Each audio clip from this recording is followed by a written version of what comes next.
Hey everybody, this is Perch. If you've been in comics, around comics, talking comics for any length of time whatsoever, you've heard the big argument: why doesn't the Batman just kill the Joker already? He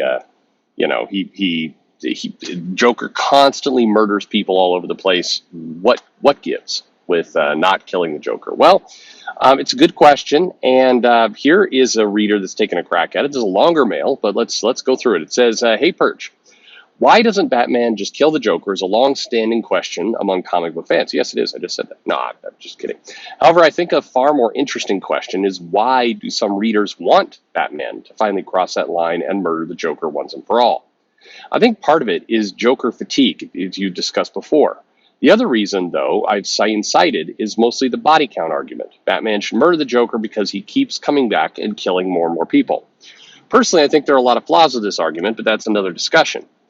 I still, you really can't build a better jail than a shaky old crappy asylum that was rehabbed and has like a dank, stinky basement that is easy to escape on a regular basis. Like, Batman, you've been up to the satellite, the Justice League orbital satellite. There are other dimensions. Superman has that, that whole Phantom Zone thing that he could like pop some people into. Now, granted, that also seems to have a revolving door policy of people escaping. But anyway, all right. Anyway.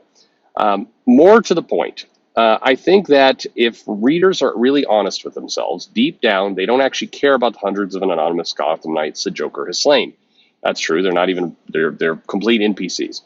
The citizens of Gotham are part of the setting. They exist to be used for stories. They're not characters with names, faces, and histories we become emotionally invested in as readers. The people who some readers really want Batman to murder the Joker are for people like Jason Todd, Barbara Gordon, Harley Quinn, Sarah Essen, Jim Gordon, and Duke Thomas. Actual characters who both we and Batman have come to know. The reality is, barring DC does some start-from-scratch reboot, these characters will never be truly rid of the Joker. Their dark history with them will always be there, like a shadow in the background of their stories. It may not come up all the time or even be mentioned all that often, but it's there. It will always be there. Now, personally, I'm fine with that. None of these characters are defined by their Joker trauma. Well, maybe Barbara a little bit.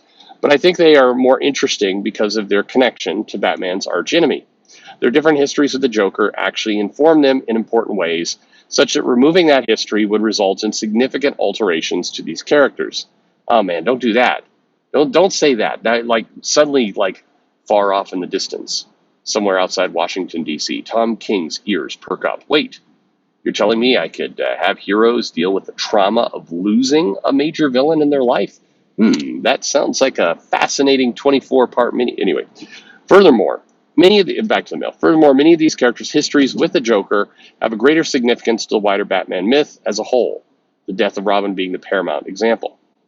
I think what motivates the desire in these readers to see Batman, or at least someone, finally murder the Joker, particularly readers who are fans of the above-mentioned characters, is an angry sense of injustice. In real life, we know that bad people do terrible things and never really face the consequences all the time. It's a harsh reality of the unjust world we live in. But in our escapist entertainment, it is we demand the opposite.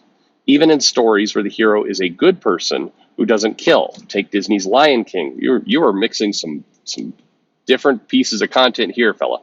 All right. Simba doesn't become a murderer and kill his uncle Scar.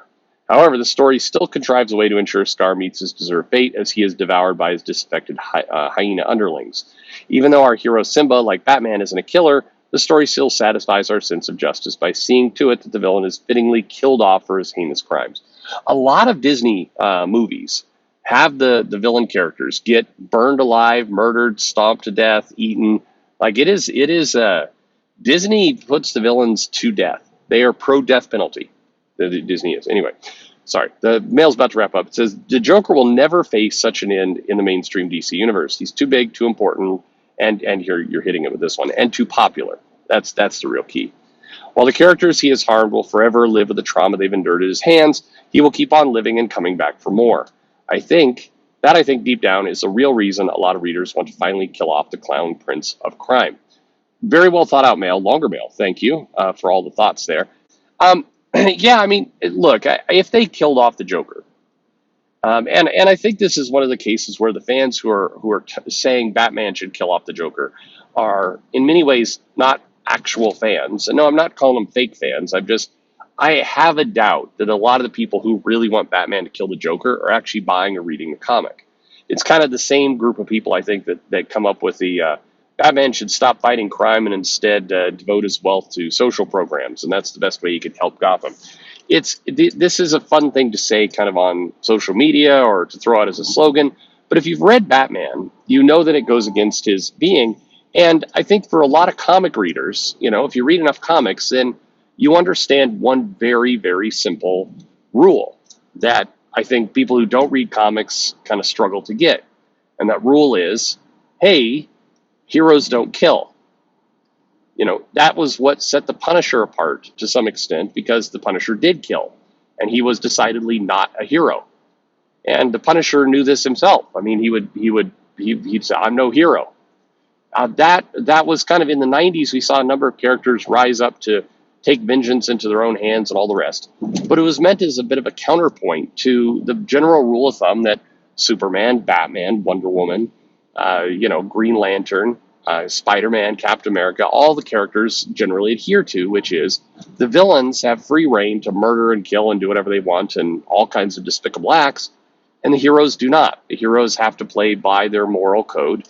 It makes their job harder, but it's worth having a harder job because it upholds justice. And that right there, that little bit, is what I think a lot of both people and, if I'm being really honest with myself, several people working in comics today fail to get. The hero's job is supposed to be tougher. They're having to fight, in some cases, with one arm behind their back. They do it anyway because it's the right thing to do. They do that because if they killed the villains, they would be as bad as the villains. That was the old logic. And it does allow you to, ask a lot of interesting kind of moral questions like, hey, would Batman be actually saving more lives and doing more in the way of justice if he just killed off the Joker once and for all? He would. He would save lives, but he would have broken his moral code, and arguably he will have failed as a hero. And in a weird way, that's how the construct of these characters have been set up. We don't all have to like it, and you can create, as mentioned, characters like the Punisher, who are played by a different moral code. But if you suddenly started doing comics where Spider-Man's like, you know what, the Green Goblin, fuck him, Norman just always screws everything up. So I'm killing him this time. You know what, I'm snapping that neck. I'm done. Then you have many problems. First of all, it's not Spider-Man. You've altered the character in a profound and frankly somewhat gross way. And then on top of that, you've now set up a new question, which is, well, when Dr. Octopus comes around and starts smashing buildings, like, yeah, I mean, you got to kill him too, right? I mean, at what point does that ever end? So, I mean, that's the construct of comic books. It doesn't always make sense unless you subscribe to the idea of the hero's code. The hero's code means you don't kill. And if that's the hero's code, then you don't kill, and then life's tough. But that's part of, frankly, the kind of the contract or the dynamic that we signed up to as comic fans. We expect the heroes have to struggle. And I think for a lot of current comic stories, this is the entire reason why they seem so off-putting and odd at times. The characters are, the villains are kind of downgraded. The heroes are often too kind of wrapped up in their own dramas and own issues. I mean, when Marvel and Mark Millar did Civil War, I don't think, certainly Mark Millar intended that to be the dynamic behind every kind of superhero book going forward, that it was going to be more interesting for the heroes to fight themselves than actually fight the villains. That was not the point of that story. And I don't blame him for doing it, but I certainly blame the 800 people that just can't seem to get over it. So anyway, a really well thought out. Look, I think you're right. I think that's a good analysis of the Bat family and their character. But I mean, the other, frankly, obvious answer here is that the Joker is popular. He's money. He's both merchandising. He can sell comics. I mean, the Joker equals cash for DC. And as long as he equals cash, they're not going to kill him. I mean, they haven't killed off Kite Man, so they're not going to kill off the Joker. Maybe they did kill. No, they haven't killed off Kite Man. Anyway, you're not going to get rid of what is a huge cash cow for the company. And that's the biggest reason he sticks around. But in continuity, you can't kill him because that would break who Batman is fundamentally. So anyway, thank you very much for that. What do you think? Killing Batman? Sorry, killing Joker. Killing Joker. Does that ruin? And this entire dynamic of the hero's journey. Why is this so hard for a lot of kind of people these days to get? That one I don't quite understand. Anyway, thank you very much for the mail. Thank you very much, everyone, for listening. I ruined my tagline. There you go. Thanks for listening.